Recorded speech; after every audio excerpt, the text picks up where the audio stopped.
কি পরোটা সুন্দর লাগছে না? একদম পারফেক্ট। কিন্তু আপনি বানাতে চান তাহলে অবশ্যই প্রথম থেকে শেষ পর্যন্ত ভিডিওটি দেখবেন। যত রকম টিপস দেওয়ার প্রয়োজন সব ধরনের টিপস দিয়ে আজকের রেসিপি আপনাদের সাথে শেয়ার করছি। এই পরোটা বানাতে আমি ব্যবহার করেছি 4 কাপ ময়দা, আর 4 কাপ ময়দার সাথে 2 চা চামচ লবণ দিয়েছি, সেই সাথে 2 চা চামচ ভর্তি করে দিয়েছি চিনি, আর হচ্ছে আপনার বেকিং পাউডার, এটা 1 চা চামচ। বাংলাদেশের হোটেলগুলোতে দেখবেন ময়দার সাথে পরোটা বানানোর জন্য তারা খাওয়া সোডা দেয়, অথবা আপনি বেকিং সোডাও দিতে পারবেন, তবে সেক্ষেত্রে 1 চামচ দেওয়া যাবে না, 1 চা চামচের কম দিতে হবে। আর পরোটা যেন সফট হয় এবং খেতে যেন বেশি ভালো লাগে তাই টক দই দিয়েছি 1/2 কাপ। আর ময়দা ময়ান দেওয়ার জন্য আমি 3 টেবিল চামচের মতো সয়াবিন তেল দিয়ে এটাকে মাখিয়ে নিয়েছি।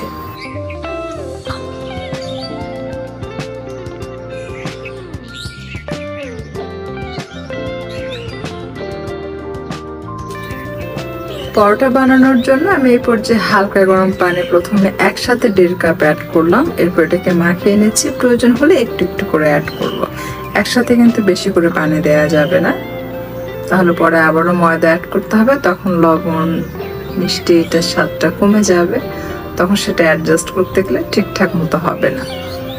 আর সামান্য পরিমাণে এই পর্যায়ে সয়াবিন তেল দিয়ে এটাকে 5-7 মিনিট খুব ভালোভাবে মাখিয়ে ডোটা তৈরি করতে হবে। এরপর ঢাকনা দিয়ে ঢেকে এটাকে রেখে দিতে হবে আধা ঘন্টা বা 20 মিনিটের জন্য। 20 মিনিট পর দেখবেন ডোটা একদম রেডি পরোটা তৈরি করার জন্য। এভাবে যখন ধরবেন তখন দেখবেন এটা টানলে রাবারের মতো লম্বা হয়ে আসবে। এই পর্যায়ে আবারও যদি সম্ভব হয় একটু মেখে নেবেন। এরপর এটাকে লেচি কেটে নিতে হবে।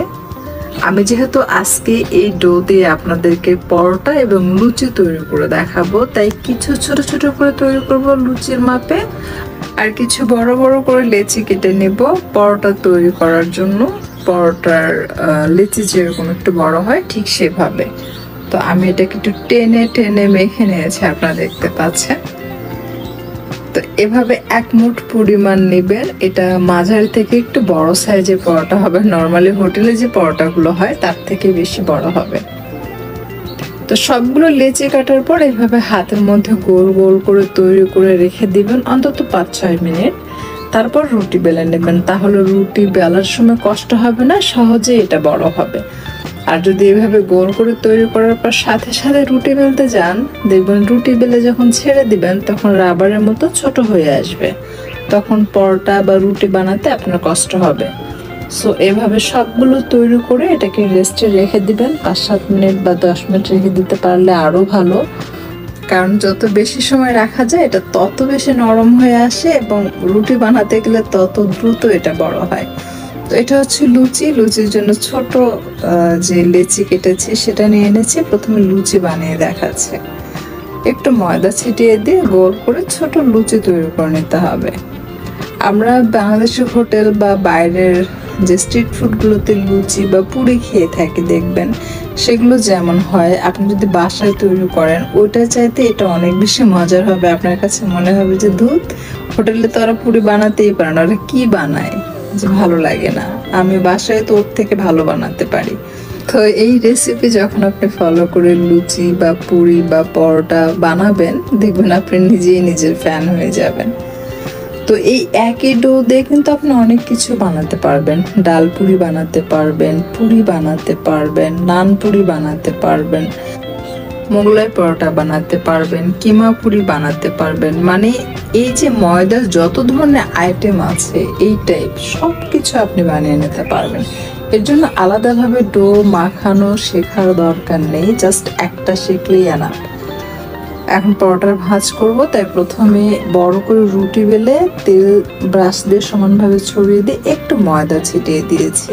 যদি চান লেয়ারগুলো খুলে আসুক তাহলে একটু ময়দা ছিটিয়ে দিবেন। আবার এটা করবেন না যে ময়দার পরোটা বানাচ্ছেন এটার মধ্যে কর্নফ্লাওয়ার দিবেন, তাহলে কিন্তু স্বাদটা ভালো আসে না। ময়দার পরোটা ময়দায় ছিটিয়ে দিবেন, তাহলে স্বাদটা একদম পারফেক্ট থাকবে।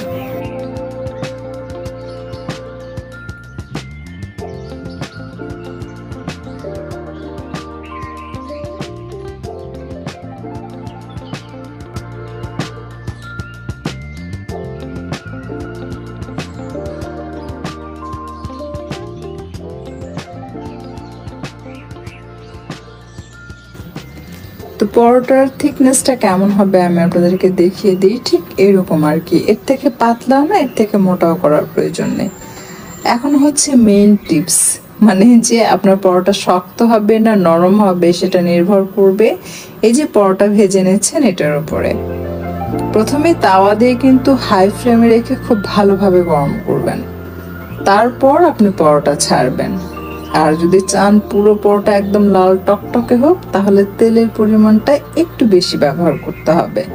তাহলে পরোটা যখন ভেজে নেবেন এবং ভাজার পর যখন উল্টাবেন দেখবেন পুরো পরোটা একদম লাল হয়ে খুব সুন্দরভাবে, এমন সুন্দরভাবে এটা লাল হবে আপনার দেখলে মনে হবে ওয়াও।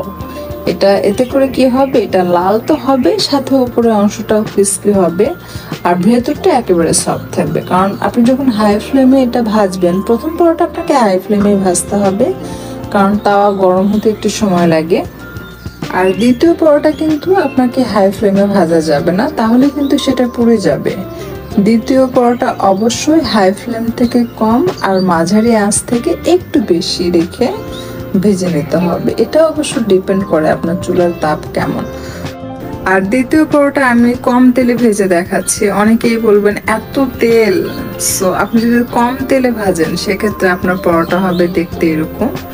এটা কিন্তু খুব বেশি ক্রিস্পি হবে না, এটা উপরের অংশ সফট থাকবে ভিতরটাও সফট থাকবে। দেখুন কেমন সফট হয়েছে, আমি আপনাদেরকে একটু চাপ দিয়ে দেখিয়ে দিচ্ছি তাহলে বুঝতে পারবেন। দেখুন একটুও কিন্তু উপরের কোনো অংশ ভেঙে যায়নি, সবকিছুই বেশ সফট।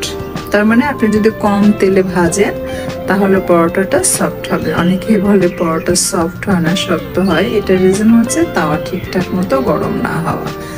আর তাওয়াতে আমি অল্প তেলে লুচি ভেজে দেখাচ্ছি। একদম ডুবো তেলে ভাজলে তো এটা বলের মতো হবে, তবে অল্প তেলেও লুচি ভেজে নেওয়া যায়। আপনারা দেখলে নিশ্চয়ই বুঝতে পারবেন প্রত্যেকটা লুচি কিন্তু ফুলবে। আমি সবগুলো লুচি ভেজে নিয়েছি, প্রতিটি লুচি ফুলেছে। জাস্ট আমি একটা দেখিয়ে দিচ্ছি কারণ ভিডিওটা বেশি বড় হয়ে যাবে। এভাবে সাইড থেকে তেল দিবেন, দেখবেন সুন্দরভাবে লুচিগুলো ফুলবে।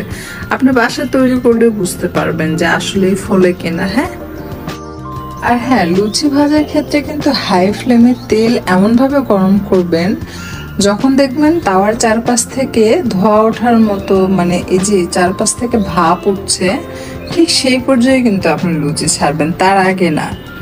কারণ হচ্ছে যে তেল ভালোভাবে গরম না হলে লুচি ছাড়লে প্রথমকার লুচি কিন্তু শক্ত হবে, আর ধোঁয়া ওঠা গরম হয়ে লুচি ছাড়লে তখন কিন্তু লুচিটা উপরের অংশ ক্রিস্পি হলো, ভেতরটা খুব সুন্দর সফট হবে, যেটা খেতে ভালো লাগবে আর এর মধ্যে তেলও প্রবেশ করবে না।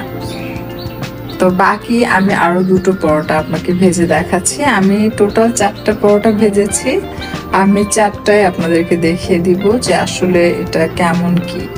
তো দেখুন এটা কিন্তু উপরের অংশটা বেশ ক্রিস্পি এবং ভেতরটা কিন্তু সফট। কেমন ক্রিস্পি, আপনি যখন এটাতে খন্তা দিয়ে বাড়ি দিবেন দেখবেন উপরের অংশটা ভেঙে যাবে। অর্থাৎ আপনি যদি চান যে এরকম লাল টকটকে ক্রিস্পি পরোটা ভাজতে, সেক্ষেত্রে অবশ্যই কিন্তু আপনাকে তেল ব্যবহার করতে হবে। মানে তেলের পরিমাণটা নর্মালি পরোটা বানাতে যে পরিমাণ তেল আপনি ইউজ করেন তার তুলনায় একটু বেশি দিবেন, তাহলে দেখবেন পরোটাগুলো এরকম পুরোটাই লাল টকটকে হবে, কোনো অংশ সাদা থাকবে না আর ভেতরটা একদম সফট হবে। দেখুন এই যে আমি পরোটা ভাজছি তাও কিন্তু খুব গরম। আমি আরেকটা পরোটা আপনাদেরকে ভেজে দেখাচ্ছি, দেখুন তাহলে বুঝতে পারবেন। এমন না যে একটা পরোটা সুন্দর হয়েছে আর একটা পরোটা সুন্দর হয়নি। আমি চাইলে সমস্ত পরোটা এরকম করে ভাজতে পারবো, কারণ হচ্ছে আমি জানি কি টেকনিক করে কিভাবে কি করলে পরোটা এরকম সুন্দর হয়। বাট আবার অল্প তেলে যে পরোটা কিরকম হয় সেটা কিন্তু আমি আপনাদেরকে দেখিয়ে দিয়েছি। অল্প তেলে পরোটা ভাজলে কিন্তু পরোটার তেল বোঝা যাবে না, পরোটা সফট হবে। আর যদি ক্রিস্পি করতে চান সেক্ষেত্রে বেশি সময় ভাজলে যেটা হয় উপরের অংশগুলো একটু পোড়া পোড়ার মতো হয়, শক্ত হয়, ওটা ততটা ভালো লাগে না। অল্প তেলের পরোটা ঝটপট ভেজে নিলে ভালো হয়, সেটা আসলে নরম হয়, ভালো লাগে খেতে। তো যেরকম আপনাদের প্রয়োজন, যদি মনে করেন না অল্প তেলে ভেজে নেব সেটাও আপনি করতে পারবেন। যদি মনে করেন যে না আমি এরকম পরোটা বানাতে চাচ্ছি যে প্রত্যেকটা পরোটা এরকম লাল টুকটুকে হবে, তাহলে অবশ্যই তেলের পরিমাণ একটু বেশি অ্যাড করতে হবে।